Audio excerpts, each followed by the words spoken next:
오늘 읽은 말씀을 가지고 한나의 헌신 감사 기도라는 제목으로 함께 은혜를 나누려고 합니다. 사무엘 1장이 한나의 슬픔이었다면 오늘 사무엘상 2장 읽은 본문은 한나의 기쁨이라고 말할 수 있습니다.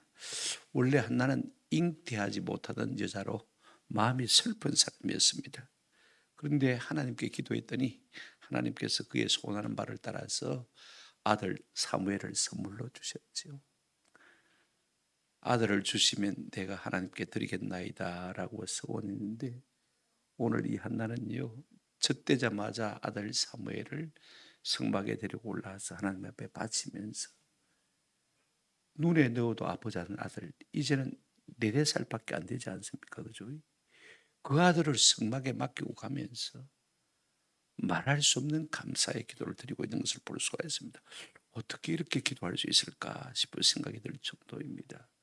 어떤 의미에서 보면요, 오늘 본문 1절에 이렇게 말하고 있습니다.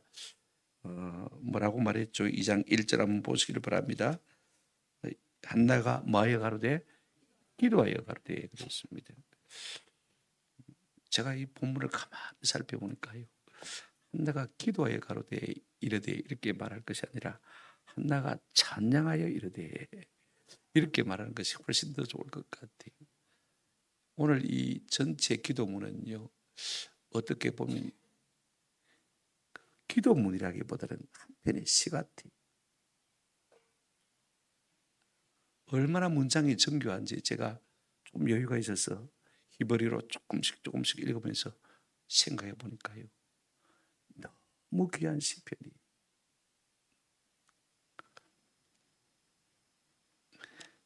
1장 28절에 보면 그러므로 나도 그를 여호와께 드리되 그의 평생을 여호와께 드리나이다 하고 그가 거기서 여호와를 만이라 경배하리라 그랬습니다. 차라리 경배하여 이르되 이렇게 표현했으면 좋았을 것인데 발랄이라는 단어를 쓰고 있는 것을 보아서 우리가 기도가 틀림이 없습니다만은요, 그럼에도 여러분 기도와 경배, 찬양의 경계가 모호한 것을 우리가 보게 되었습니다. 진짜 깊은 기도는요, 그것이 기도인지 찬양인지 구분하기가 참 어렵지 않나 싶은 생각을 하게 되었습니다. 그런 의미에서 볼 때 한나의 기도는 찬양이기도 하고 또 찬양인 동시에 기도이기도 한 것을 볼 수가 있습니다. 그래서 우리가 옛 어른들이 그쪽이 찬송을 갖다가 곡조부터 뭐라고 했습니까? 기도라 그렇게 했습니다만 오늘 이 찬양은요, 마치 곡조부터 기도인 것 같은 느낌이 참 많이 듭니다. 하나님의 은혜를 경험하고 그 속에 간증이 있는 사람은요, 어떤 의미에서는 그 기도가 찬양인지 그 기도가 간구인지 구별이 안 되어질 때가 많아요. 기도에 두 가지 측면이 있지 않습니까? 그죠? 하나는 교제의 측면이 있고 하나는 간구의 측면이 있습니다만은요, 오늘 한나의 기도는 하나님께서 내게 응답해 주신 것으로 말미암아서 자기도 그 응답을 갚음으로 말미암아서 마음에 말할 수 없는 기쁨을 가지고 하나님 앞에 찬양하는 것을 볼 수가 있습니다.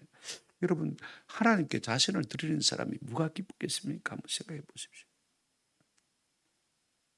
눈에 넣어도 아프지 않을 이 4살 된 아이, 젖된 아이를 갖다가 이제 성막의 영감님 밑에 들고 가면서 그 마음이 무엇이 기쁘겠습니까?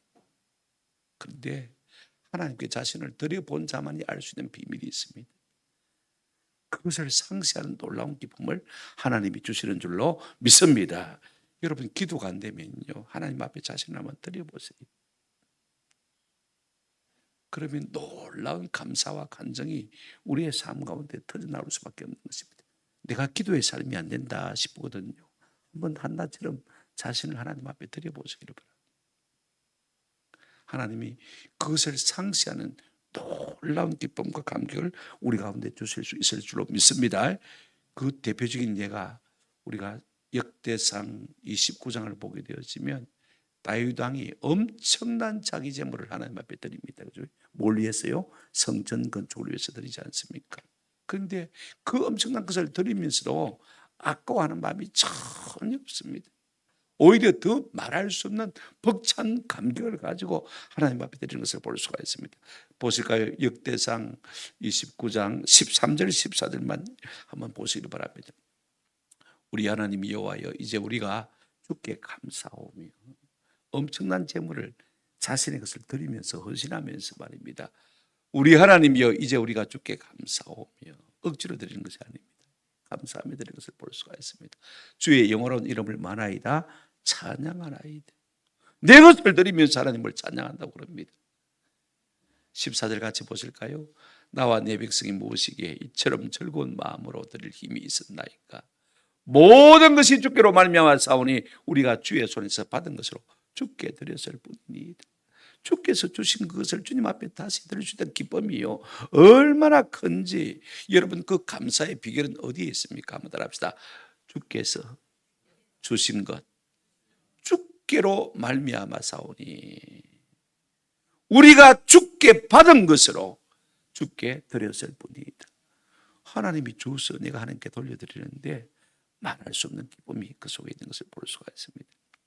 지금 한나도 하나님이 주신 아들 사무엘을 하나님 앞에 드리면서 그죠? 하나님 앞에 기도한 것이 아닙니까? 그런데 하나님께 받은 그 아들을 다시 하나님 앞에 돌려드리면서 말할 수 없는 감격에서 솟구치는 기쁨을 가지고 기도하고 있는 것을 볼 수가 있습니다. 뭘 기도하느냐? 첫 번째, 여러분 우리가 1절부터 3절 내용을 보시면요, 한나는 구원의 하나님을 찬양하는 것을 볼 수가 있습니다. 첫째 주제가 뭐냐면요, 구원의 하나님을 만다고요? 찬양합니다. 기도가요, 구원의 하나님을 찬양하는 것임을 볼 수가 있습니다. 하나님께 기도했더니 하나님께서 아들 사무엘을 주셨습니다. 그 아들을 하나님 앞에 드리면서 이 한나가 뭐라고 기도하고 있습니까? 여러분 성경을 한번 1절 보시기를 바랍니다. 2장 1절 끝에 보시면 이는 내가 주의 구원으로 말미암아 마음이니이다 기뻐함이니이다. 구원이 무엇입니까? 많은 것으로 우리가 이야기할 수가 있습니다만은 가난한 자가 부유하게 되어지는 것이고, 병든 자가 고침을 받는 것이고, 그 다음에 우둔한 자가 지혜롭게 되는 것이고, 죽을 사람이 사는 것이 구원이고, 그죠? 없는 자가 누리게 되는 것이 구원이고, 지옥 갈 사람이 전당하는 것이 구원입니다. 구원은요 굉장히 포괄적인 개념을 갖고 있는 것을 볼 수가 있습니다. 오늘 이 한나에게 구원은 무엇이겠습니까? 아들이 없어서 슬픈 여인인데 하나님께서 아들을 주심으로 말미암아 그 마음의 구원의 감격이 샘솟는 것을 볼 수가 있습니다. 그래서 어떻게 합니까? 좀 보십시오. 여호와로 말미암아란 말이 1절에 3번 나옵니다. 그죠? 여호와로 말미암아. 밑에 또 내 뿌리 여호와로 말미암아. 그 다음에 빨간 부분에 이는 내가 주의 구원으로 말미암아.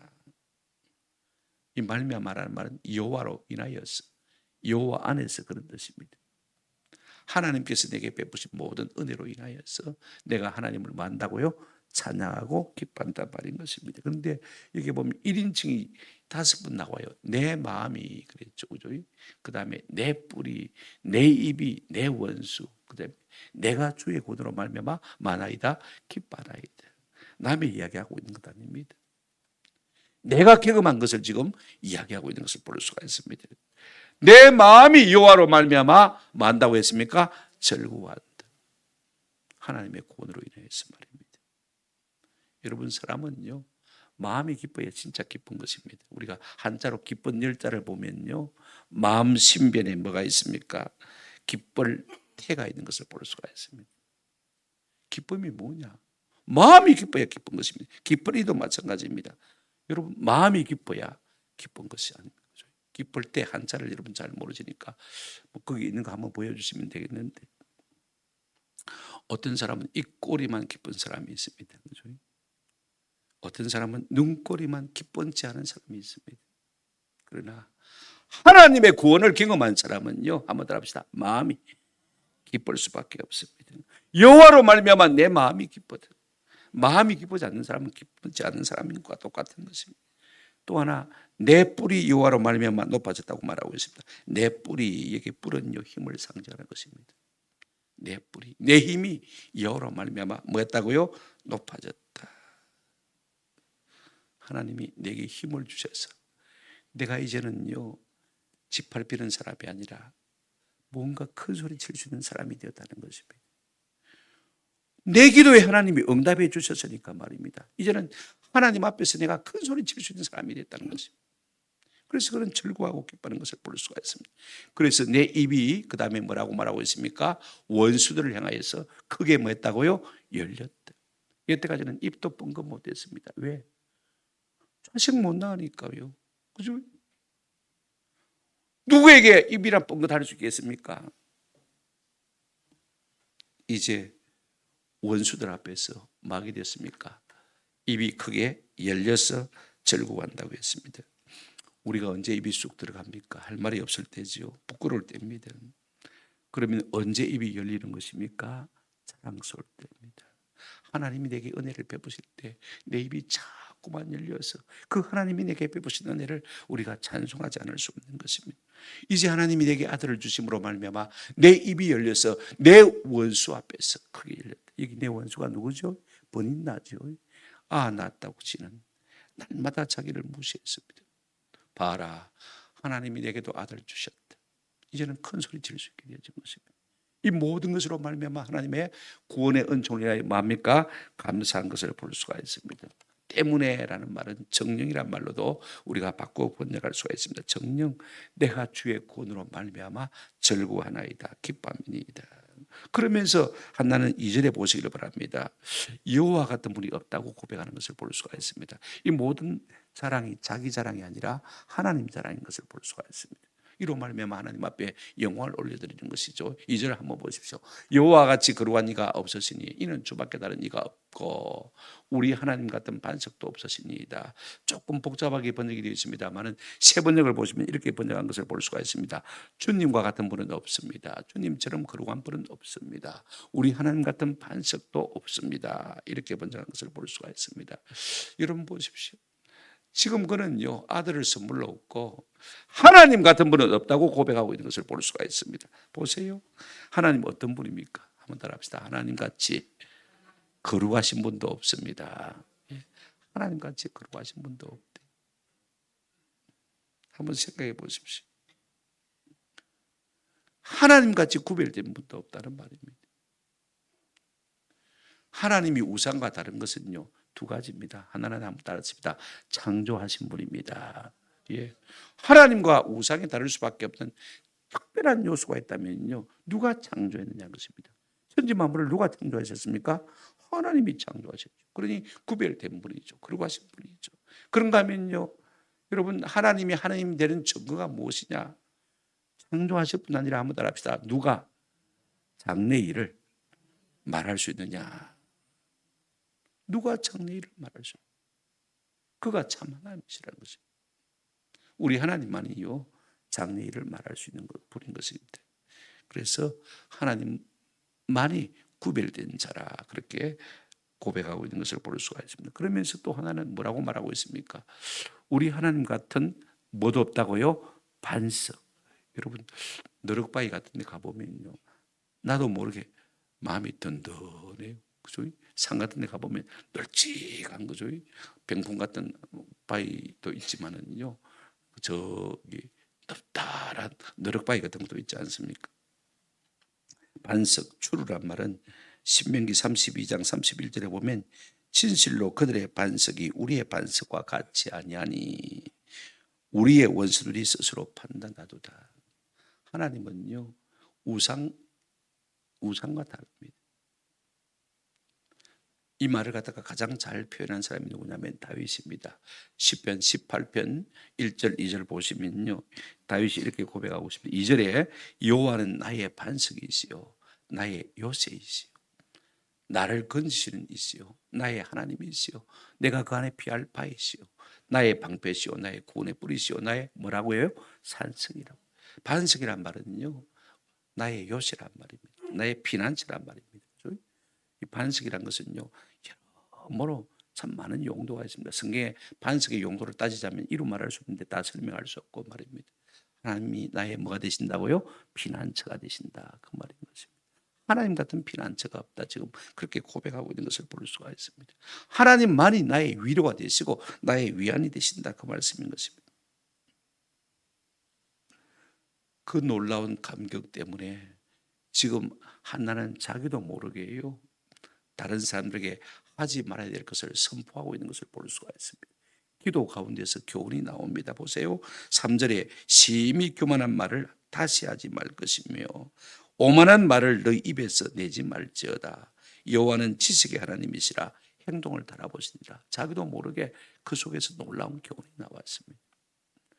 여러분, 심히 오만한 말을 다시 하지 말 것이며, 누가 그렇게 하란 말입니까? 이게 주어가 없잖아요. 그죠? 지금 새로 나온 번역에는 한번 따라합시다. 너희는, 여기 너희는 누굽니까? 이 너희 속에 번이나도 포함되겠죠. 그죠? 네가 아들 있다고, 자식 낳았다고 얼마나 내게 교만했느냐. 그죠? 얼마나 네가 내게 오만했느냐. 함부로 네 말을 찌끄렸느냐. 지금 잘났다고 잘난 것이 아니라는 것입니다. 하나님의 은혜를 받고 나니까요, 이 한나가 많은 것을 깨달습니다. 너희는, 남성행어로 되어 있습니다만 복수죠. 남성 복수입니다. 많은 남자들이 하나님을 거스려 대적합니다. 그죠? 스스로 교만한 말을 참 많이 합니다. 그만한 말을 얼마나 많이 하는지 모릅니다. 이 땅에 많은 스스로 강하다고 생각하는 사람들이요, 하나님의 복음을 깔아뭉갭니다. 하나님을 무시하는 경우가 얼마나 많은지 모릅니다. 너희는 심히 교만한 말을 다시는 하지 말라고 합니다. 여러분, 교만한 말이 무엇입니까? 자기를 높이고 남을 낮추는 말입니다. 그죠? 오늘날 사람들이요, 자기를 높이기 위해서 남을 낮추는 말을 얼마나 많이 하는지 모릅니다. 조심해야 돼요. 하나님은 역정케 하시는 하나님입니다. 아멘. 거꾸로 딱 뒤집어 버리면요, 내가 나중에 부끄러워지잖아요. 내 교만했던 것들이 얼마나 부끄러워집니까?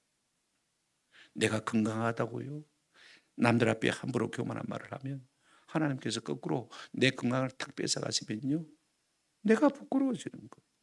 내가 높은 자리에 있다고요, 내가 젊다고요, 내가 힘이 있다고, 내가 좀 안다고요. 함부로 교만하면 여러분, 하나님이 거꾸로 탁 만들어버리시면 별을 수 없이 부끄러울 수밖에 없는 것입니다. 너희는 오만한 말을 너희 입에서 내지 말라고 합니다.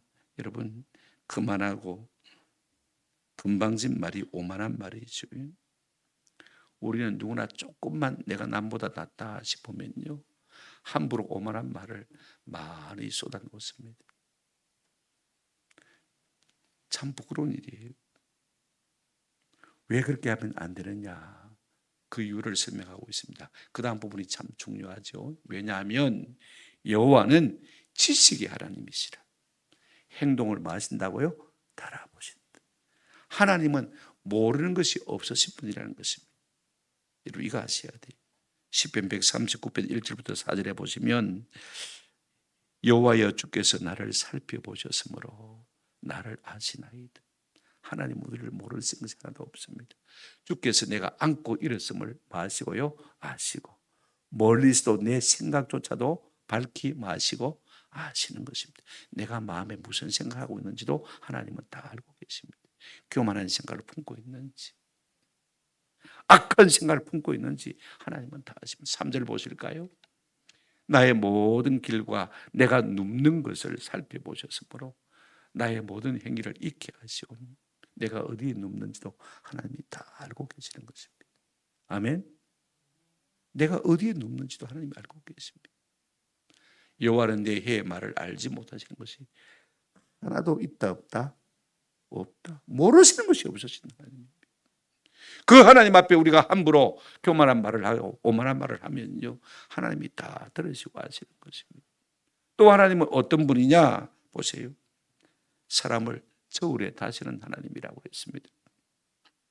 성경 여러분 보십시오. 3절 끝에 보시면, 참으로 주님은 모든 것을 아시는 하나님이며 사람이 하는 일을 저울에 뭐 하시는 분입니까?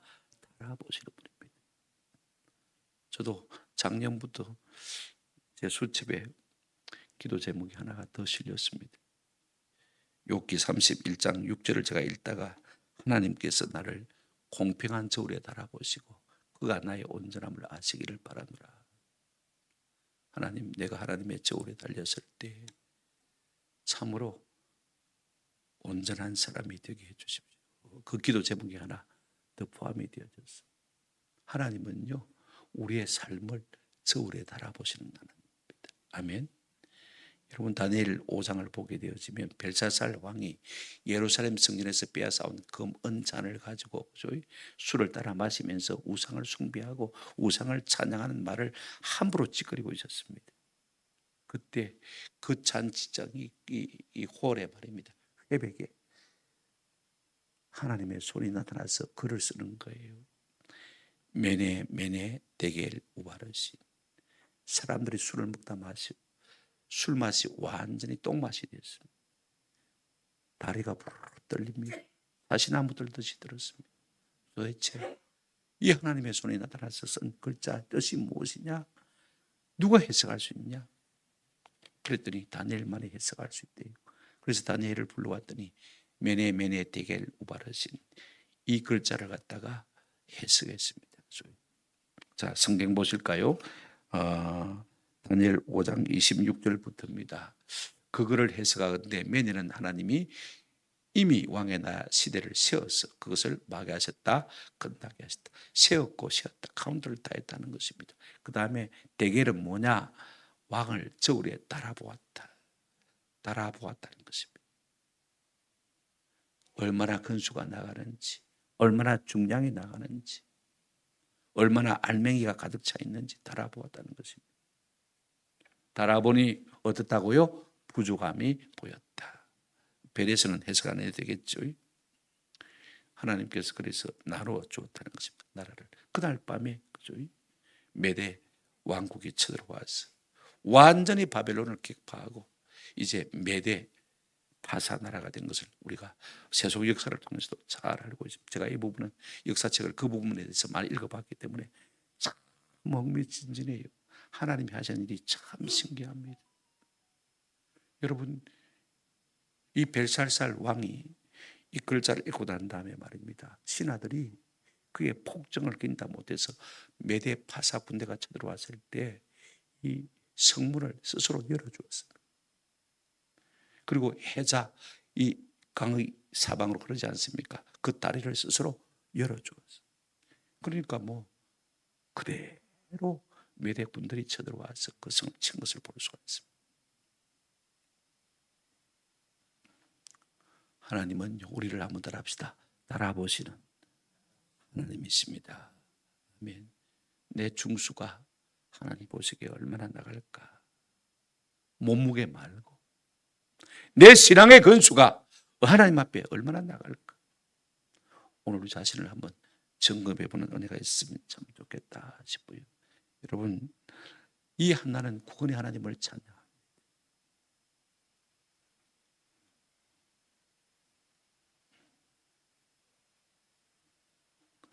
두 번째로 우리가 생각할 것은요, 한나는 하나님의 주권을 노래하는 것을 볼 수가 있습니다.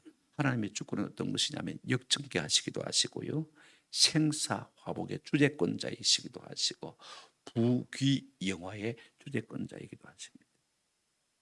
사람을 뒤바꾸어 놓을 수 있는 분도 누구라고요?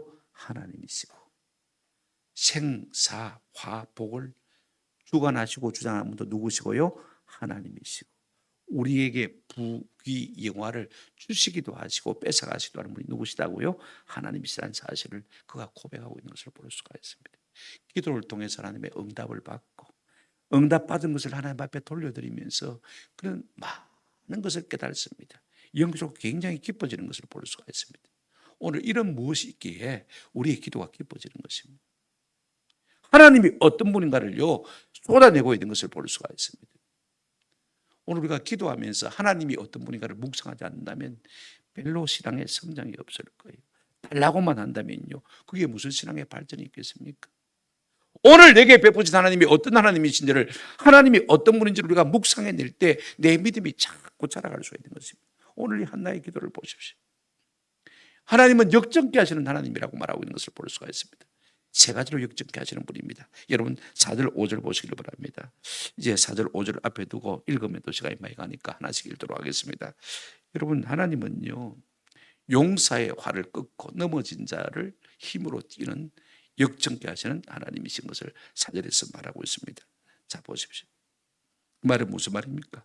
강한 자는 꺾으시고 약한 자는 일으키시는 하나님이다. 잘난 자는 못나게 하시고 못난 자는 잘나게 하시는 분이 하나님이시다. 누가 그랬습니까? 한나 자신이 그렇게 경험했습니다. 보세요. 아들 못 낳아서 서러웠는데, 그죠?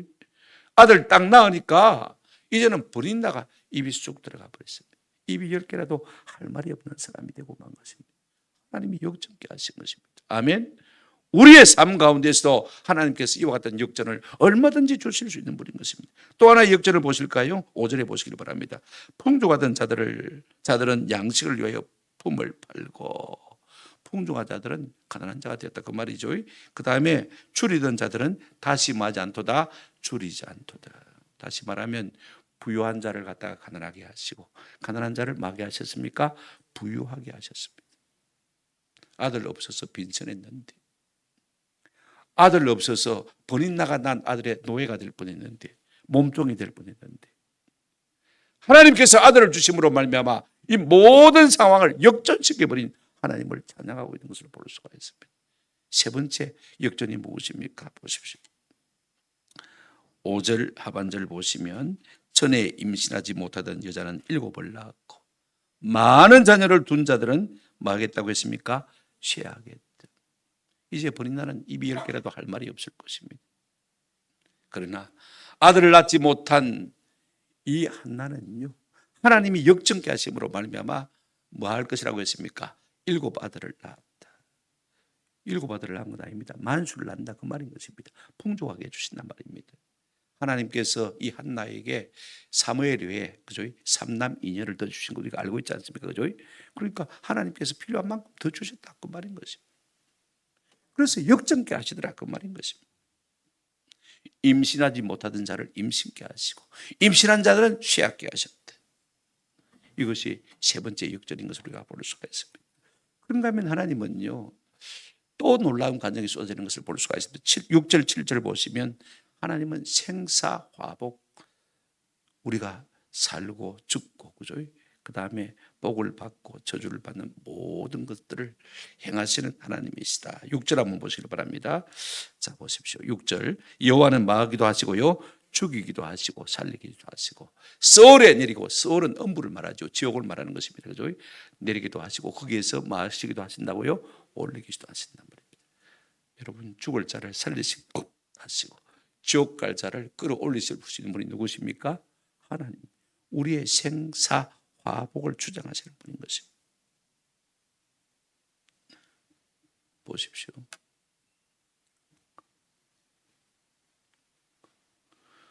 사무엘은 끌어올리시고 하나님께서 엘리 제사장 가문은 또 멸하신 것을 우리가 볼 수 있지 않습니까? 그런가 하면 하나님은요, 빈부귀천을 주관하시는 분입니다. 7절 한번 보시길 바랍니다. 7절 상반절에 여호와는 가난하게도 하시고 마하게도 하시며 부하게도 하시며, 하나님의 손에 사람의 가난과 부가 달려있다는 것을 우리가 꼭 기억할 필요가 있습니다. 내가 애쓴다고 부하게 되는 것도 아니고 내가 조금 뒤졌다고 해서 가난하게 되는 것도 아닙니다. 하나님이 우리를 가난하게 하시면 가난할 수밖에 없는 것이고, 하나님 우리를 부하게 하시면 부할 수밖에 없는 것입니다. 하나님 좀 부하게 하셔서 하나님의 영광을 위해서 우리가 좀 힘써 일하게 도와주십시오 하고 기도할 필요가 있을 것 같아요. 또 하나는요, 하나님은 어떤 분이냐, 사람의 높낮이를 주관하시는 분입니다. 자, 7절 하반절 보실까요? 낮추기도 하시고 마기도 하시고요, 높이기도 하시고. 여러분, 사람의 높아지는 것이요, 내게 달려있지 않습니다. 누구에게 달려있습니까? 하나님의 손에 달려있습니다. 아멘. 이 참 중요합니다. 하나님이 높이시면 낮출 사람이 없고 하나님이 낮추시면 높일 사람이 없습니다. 아멘. 그렇습니다. 하나님께서 우리의 높낮이를 마신다고요? 주장하시는 것입니다. 내가 함부로 할 수 있는 것 아니죠. 성경에 그런 구절들이 참 많습니다. 그런가 하면 또 하나요, 8절 보시기를 바랍니다. 하나님이 우리의 부귀영화를 갖다가 주관하신 분임을 노래하고 있는 것을 볼 수가 있습니다. 자, 8절, 가난한 자를 진토에서 일으키시며 빈궁한 자를 거름더미에서 올리사 귀족들과 함께 앉게 하시며 영광의 자리를 차지하게 하시는 도다 그랬습니다. 가난한 자, 빈궁한 자, 그죠? 진토에서 거름더미에서 일으키시사 어떻게 한다고 했습니까? 귀족들과 함께 있게 하시고 어디 앉게 하십니까? 영광의 자리를 차지하게 하신다. 참 이 말이 참 좋은 것 같아요. 하나님은 엘리 가문의 제사장 가문입니다. 그죠? 그 가문을 낮추시고 아무것도 아닌 이 사무엘 가정을 높이신 것을 우리가 잘 알고 있습니다. 영광의 자리를 차지하신 것을 우리가 잘 압니다.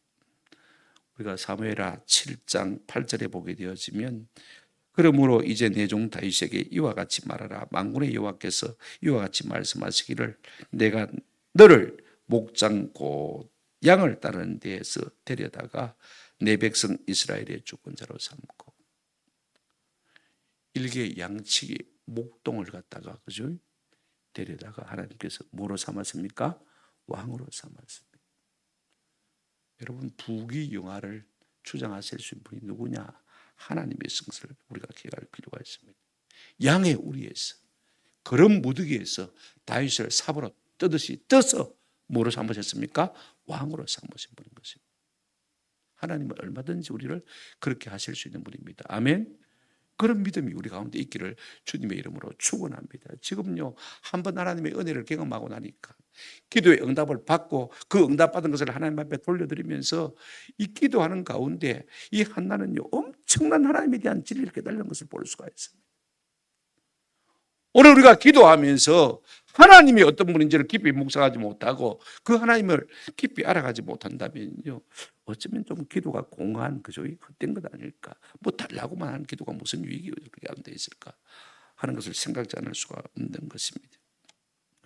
8절 끝에 땅의 기둥들은 여호와의 것이라 여호와께서 세계를 그것들 위에 세우셨도다. 이 말을 갖다가 70연 번역 헬라 번역은요 좀 엉뚱하게 번역을 했더라고 보니까요. 왜 그렇게 번역했는지 모르지만 이렇게 번역했습니다. 그는 기도하는 자에게 응답하시며 의인의 생애를 축복하신다. 아마 이런 의미를 갖고 있을 것이라고 그렇게 간단하게 번역을 해버린 것 같아요. 그죠? 땅의 기둥들은 여호와의 것이라 여호와께서 세계를 그것들을 위해 세우셨다. 이 말을 갖다가 하나님은 기도하는 자에게 응답하시며 의인의 생애를 축복하신다. 이렇게 말했습니다. 마음에 좀 쉽게 와닿습니다. 그죠? 이 의미를 한번 마음속에 새겨보시면 참 좋겠다 싶습니다. 세 번째로 이 한나는요 뭘 어떻게 찬양합니까? 한번 따라합시다. 하나님의 권능을 선포합니다. 자 보십시오. 9절 보시면 그가 그의 거룩한 자들의 발을 지킬 것이요 악인들을 흑암 중에서 잠잠케 하시리니 이는 정령 힘으로 이길 사람이 없으리로다. 여기 거룩한 자라고 번역했습니다만은 신실한 자라고 번역하는 것이 더 정확한 번역인 것입니다. 어떤 상황 속에서도 하나님을 의지하고 신뢰하는 자에게 하나님께서 어떻게 하시느냐? 그의 거룩한 자들의 발을 만다고 했습니까? 지키신다고 했습니다. 발걸음을 지키시는 것이죠. 그죠? 하나님이 자기 백성들의 발걸음을 지키셔서 한번 더 합시다. 실족하게 하지 아니하십니다. 뭐 시편에도 그런 내용이 참 많죠. 하나님은 하나님을 신실하게 의지하는 자들의 발걸음을 지키셔서 그 발걸음이 실족하지 아니하도록 넘어지지 아니하도록 눈동자같이 지켜주실 하나님이신 것을 믿습니다. 아 그렇구나. 이 한나가 깨달은 것이 무엇이냐? 하나님을 믿고 의지했더니 아들을 주실 뿐 아니라 자기 자신의 마음이 실족해서 말입니다. 요동해서 넘어지는 것을 허락지 아니하시고 자기 마음과 생각과 삶의 행위를 지켜주셔서 자기가 이런 좋은 믿음의 사람이 된 것을 고백하고 있는 것을 볼 수가 있습니다. 또 하나 하나님은요, 자 8절 9절 중반에 보시기를 바랍니다. 9절 중반에 악인들을 흑암 중에서 잠잠하게 하시리니 그랬습니다. 신실한 자가 반대가 악인들이죠. 그죠? 하나님 앞에 대한 마음이 정함이 없는 자들을요 하나님은 흑암 중에서 뭐하게 하신다고요? 잠잠하게 하신다는 것입니다. 입 닥쳐, 그죠? 입 딱 막아버리십니다. 극단적으로 생각하면 하나님께서 그들을 뭐 하신단 말입니까? 죽이신다는 말이죠. 왜? 죽여야 말이 없으니까. 그 말입니다. 입도 달상 못하게 하시는 하나님.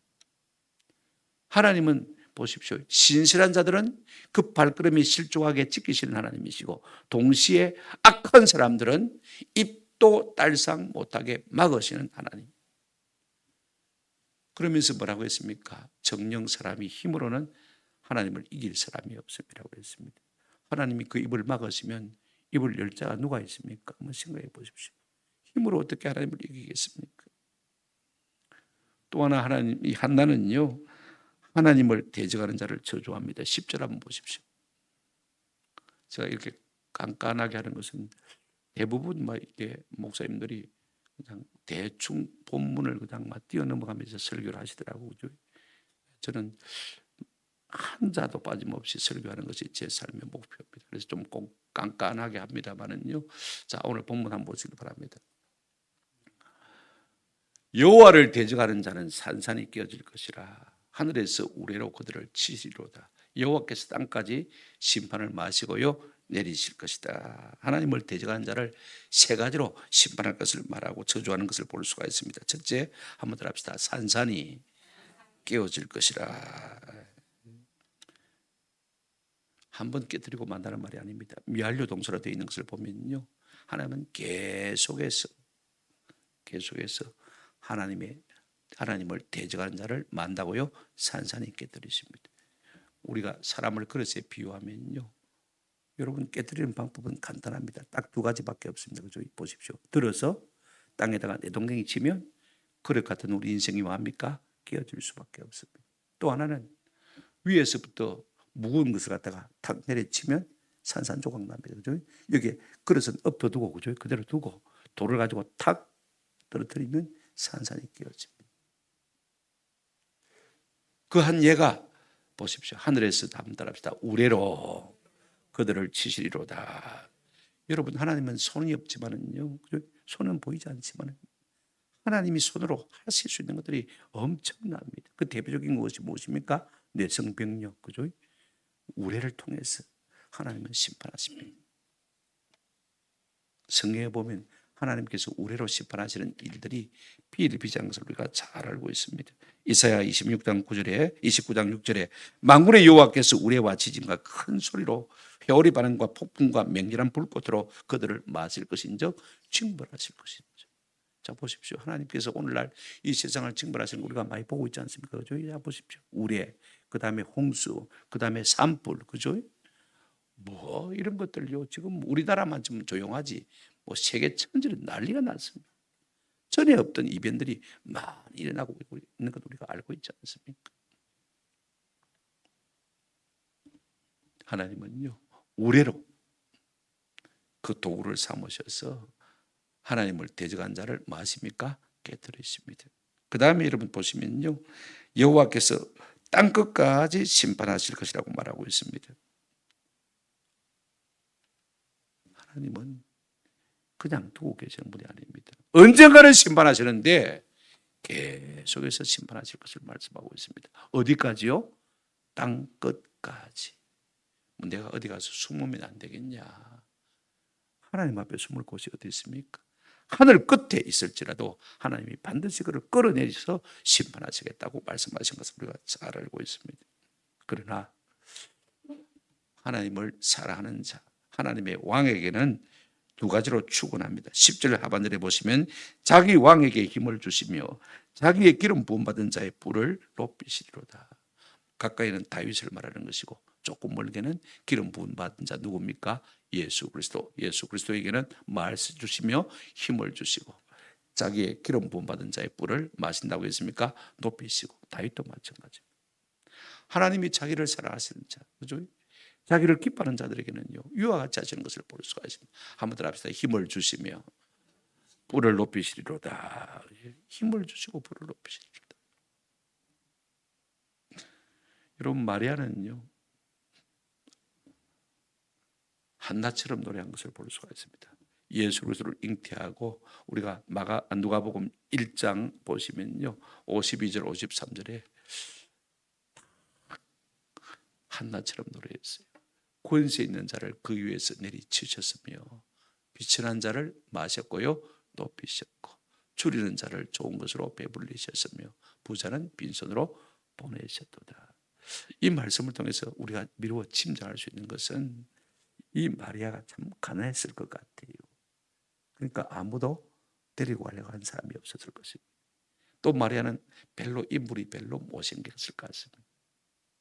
그러니까 데려갑니까 안 데려갑니까? 안 데려가잖아요. 그런데 공평하신 하나님 마리아에게 어떻게 하셨습니까? 권세 있는 자를 그 위에서 내리치셨으며 빛이란 자를 마셨다 높이셨다는 것입니다. 얼굴 잘났고 가진 것 있는 사람은 내리치시고 자기 같은 사람을 하나님께서 높이셔서 메시아 예수 그리스도를 잉태하는 복을 주셨다 그 말씀인 것입니다. 줄이는 자를 그 다음에 나와 있죠. 말씀이 길어서 맺습니다. 말씀을 제가 읽으면서요 참 한나의 기도가 너무 아름다운 곡조 붙은 찬양시 같은 느낌을 제가 가졌습니다. 우리가 한글로 읽으면 운율을 따라서 그죠? 시조 같은 것은 절로 우리도 모르게 그죠? 운율이 따라 나와서 리듬을 타지 않습니까? 그죠? 우리가 히브리어를 좀 읽을 수 있다면요 아마 그런 리듬을 탈 수 있는 좋은 시편과 같은 노래인 것을 볼 수가 있습니다. 사람들은요 기도의 응답을 거치면서 또 그 응답에 바르게 반응하면서 하나님의 어떠하심을 알아가는 것을 우리가 볼 수가 있습니다. 하나님 어떤 분입니까? 인생을 역전케 하시는 하나님, 생사화복을 주장하시는 하나님, 모든 풍의 영화를 주관하시는 주장자가 되신다는 것을 오늘 이 한나는 고백하고 있는 것을 볼 수가 있습니다. 하나님은요 우리를 변화시킬 능력은 있지만은 우리를 간섭할 의지가 없다면 우리와 상관이 없는 분입니다. 그죠? 근데 하나님은 힘도 있으시고 우리를 변화시킬 의지도 가지신 분인 것을 볼 수가 있습니다. 좋으신 하나님. 그래서 우리를 역전시키시고 하나님의 크심과 위대하심을 우리의 삶 가운데 나타내 보이고 있는 것을 볼 수가 있습니다. 하나님 어떤 분이냐? 시편 113편 우리가 5절부터 9절을 보시면요. 오늘 한나가 기도한 내용이 또 다른 좀 표현으로 쉽게 나와 있는 것을 볼 수가 있습니다. 5절 보실까요? 여호와 우리 하나님과 같으니까 누구리요? 높은 곳에 앉으셔서라 스스로 낮추사 천지를 살피시고 7절 같이 읽겠습니다. 시작.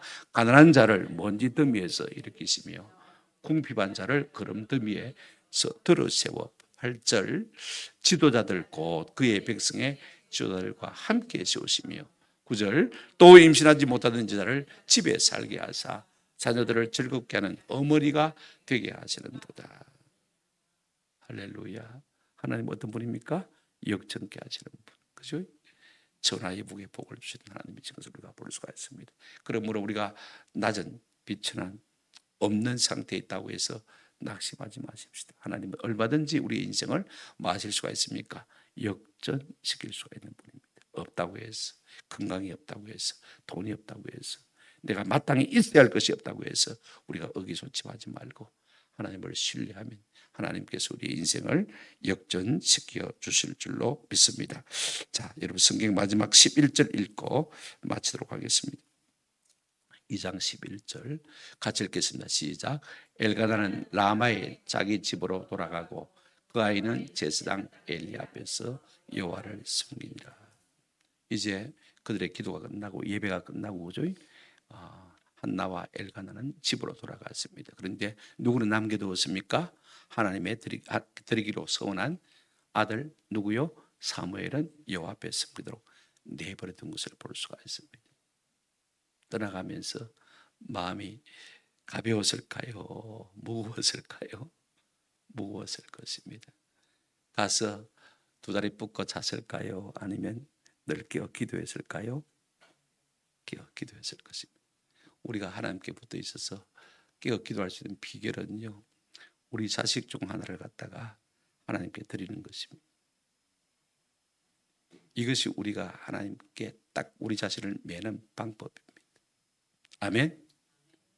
여러분이 내가 약해서 자꾸 세상으로 간다고 생각되어지면요, 무엇을 하나님 앞에 딱 드리십시오. 배워두십시오. 저희 어머니도 아들 둘이 목사이기 때문에 하루도 편할 날이 없습니다. 요즘은 겨우 걸어지는데도 불구하고 나이 88 새벽기도 거의 다 나가십니다. 우리 예삼촌은 아들이 서울대 나와서 미국에서 잘 나가는 연구소에 엄청난 연봉을 받고 부자로 잘 살고 있습니다. 딸은 유아여대 나와서 좋은 데 시집가서 잘 살고 첫째 딸은요. 그러면 기도할 것이 전혀 없는데 하필이면 막내딸 은영이가 말입니다. 유아여대 나가가지고 목사 사모가 되었어요. 전주에서 아마 가장 큰 교회 목사 사모일 것 같아요. 겨우 주일 예배 나가는 예삼촌 부부 때 말입니다. 그 막내딸이 목사 사모가 되다 보니까 말입니다. 요즘은 새벽기도 나간다 그래요. 제가 왜 이 말을 하느냐? 내가 약해서 기도 안 할 사람 같으면요, 우리 자식 하나를 하나님께 드려놓으면요, 내가 떠나지 아니할 수 있는 은혜가 있는 것입니다. 아멘. 조미 같은 은혜가 우리 가운데 있으면 참 좋겠다. 여러분 드려보시기를 바랍니다. 드려보면 말할 수 없는 감동과 기쁨과 감사가 샘솟듯 우리 가운데서 넘쳐나게 되어지고, 하나님의 어떠하심을 알 수 있는 기도가 우리 가운데서 솟구쳐 나오게 될 줄로 믿습니다. 이 같은 은혜가 있기를 주님의 이름으로 축원합니다.